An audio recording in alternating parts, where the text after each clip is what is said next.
ಏನು ಈ ನೊಂದ ಕಾಂಗ್ರೆಸ್ ಕಾರ್ಯಕರ್ತರ ಸಭೆ ಅಂತ ಏರ್ಪಾಡಾಗಿದೆ, ಅದರಲ್ಲಿ ನಾನು ಭಾಗವಹಿಸ್ತಾ ಇದ್ದೀನಿ. ಕಾರಣ, ಈ ಕಳೆದ 8-9 ತಿಂಗಳ ಅವಧಿಯಲ್ಲಿ ಏನು ಚುನಾವಣೆಯಾಗಿ ಗೆದ್ದ ನಂತರ ಮತ್ತು ಏನು ನನ್ನ ಕಡೆಯಿಂದ 1.5 ವರ್ಷದಿಂದ ಕಾಂಗ್ರೆಸ್ ಪಡೆ ಸೇರ್ಪಡೆ ಆದೆ, ಆ ವರ್ಗ ಮತ್ತು ಸ್ವತಃ ಹಳೆಯ ಕಾಂಗ್ರೆಸ್ಸಿಗ ಅನೇಕ ಕಾರ್ಯಕರ್ತರು ತುಂಬಾ ಬೇಜಾರಾಗಿ, ಯಾಕೆ ಅಂತಂದ್ರೆ ಶಾಸಕರು ಗೆದ್ದ ಮೇಲೆ ಒಂದು ದಿವಸಕ್ಕಾದ್ರೂ ಸೌಜನ್ಯಕ್ಕೆ ಇವತ್ತವರೆಗೂ ಯಾರಿಗೂ ಕರೆದು ಮಾತಾಡ್ಸೋದು ಆಗಲಿ, ಅವ್ರ ಕಷ್ಟ ಸುಖ ಕೇಳೋದಾಗ್ಲಿ, ಅವ್ರಿಗೆ ಏನೂ ವಿಚಾರ ಆಗಿಲ್ಲ. ಕೇವಲ ಕೆಲವೇ ಆಯ್ದಂತ ಕೆಲವ್ರನ್ನ ಮತ್ತು ತನ್ನ ಕುಟುಂಬದವ್ರನ್ನ ಮುಂದ್ಬಿಟ್ಕೊಂಡು ತಾಲೂಕಿನ ಆಡಳಿತವನ್ನ ಅವ್ರಿಗೂ ಕೈ ಕೊಟ್ಟು ತಾವು ಜನಗಳಿಗೆ ಸಿಗದಲ್ಲೇ ಓಡಾಡ್ಕೊಂಡು ನಮ್ಗೀಗ ಕಷ್ಟಕ್ಕೆ ಬಂದ್ಬಿಟ್ಟಿದೆ. ಈಗ ಲೋಕಸಭೆ ಎಲೆಕ್ಷನ್ ಬೇರೆ ಬರ್ತಾ ಇದೆ. ನಾವು ಮುಂದೆ ಈ ಥರದ ಲೀಡರ್ನ ಹಿಂದೆ ನಾವು ಹೋಗಿ ಏನು ಮಾಡೋದು? ನಮ್ಮ ಕಷ್ಟ ಸುಖ ಕೇಳೋರು ಯಾರು? ಪ್ರತಿಯೊಂದಕ್ಕೂ ನಾವು ನಿಮ್ಮ ಹತ್ರ ಬರ್ತಾ ಇದ್ದೀವಿ. ನಿಮ್ಮ ಕೈಲಿ ಆಗಿದ್ದಷ್ಟೇ ಮಾಡೋಕ್ಕಾಗ್ತೈತೆ.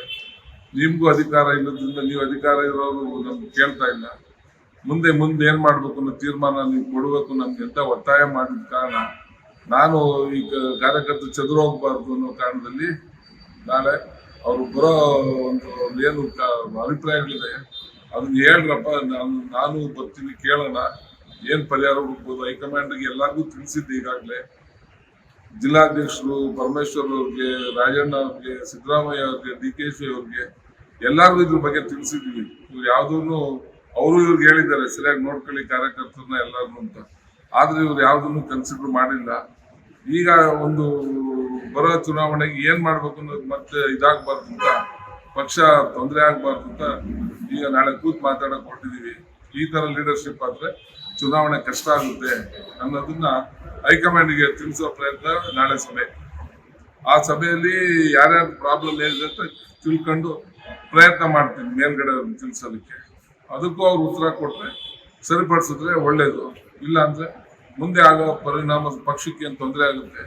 ಅದಕ್ಕೆ ಮಾನ್ಯ ಶಾಸಕರು ಅವರ ಕುಟುಂಬದವರೇ ಕಾರಣ ಆಗ್ತಾರೆ ಅನ್ನೋದನ್ನ ಮುಂದೆ ತಿಳಿಸ್ಬೇಕಾಗುತ್ತೆ.